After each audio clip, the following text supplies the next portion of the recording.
नसूह एक ऐसा मर्द था जो औरतों जैसी शक्ल सूरत रखता था, नरम आवाज, नाजुक जिस्म और दाढ़ी के बगैर। वो इसी ज़ाहिरी भेस का फायदा उठाकर ज़नाना हम्माम में औरतों का मसाज करता था। ये न सिर्फ उसके लिए ज़रिया माश था, बल्कि उसके दिल की छुपी ख्वाहिश की तकमील भी। कई बार ज़मीर ने उसे मलामत किया, मगर हर बार वो अपनी तौबा तोड़ देता। एक दिन बादशाह की बेटी हम्माम में आई। मसाज के बाद उसका कीमती हीरा कहीं खो गया। शहजादी के हुक्म पर सब की तलाशी ली जाने लगी।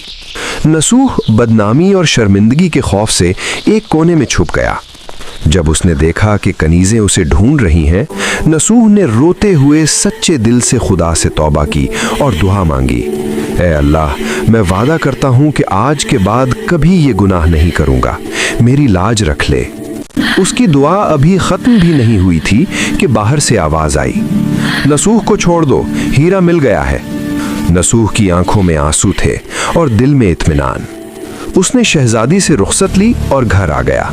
नसूह जान गया था कि अब इस शहर में रहना मुमकिन नहीं, जहां की औरतें अब भी उसे चाहती थीं। उसने अपनी तमाम नाजायज़ कमाई गरीबों में बांट दी और शहर छोड़कर एक वीरान पहाड़ी पर चला गया, जहां वो अल्लाह की इबादत में मशगूल हो गया। एक दिन उसे एक भैंस नजर आई जो घास खा रही थी।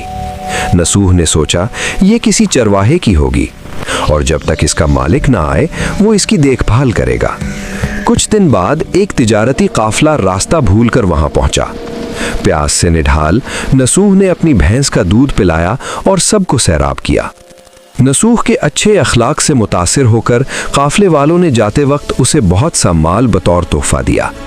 नसूह ने इन पैसों से वहां एक कुआं खुदवा दिया।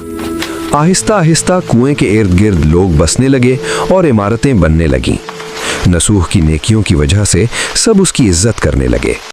नसूह की शोहरत बादशाह तक पहुंची। बादशाह उससे मिलने का बेहद मुश्ताक था, लेकिन नसूह ने बादशाह के पास आने से इनकार कर दिया।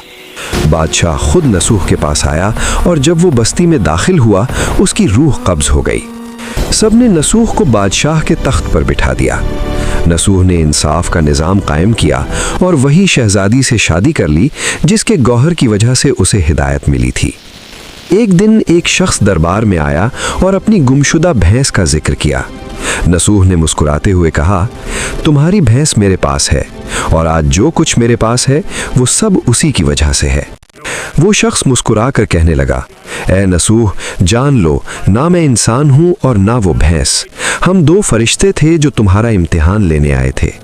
ये सब कुछ तुम्हारी सच्ची तौबा का नतीजा है।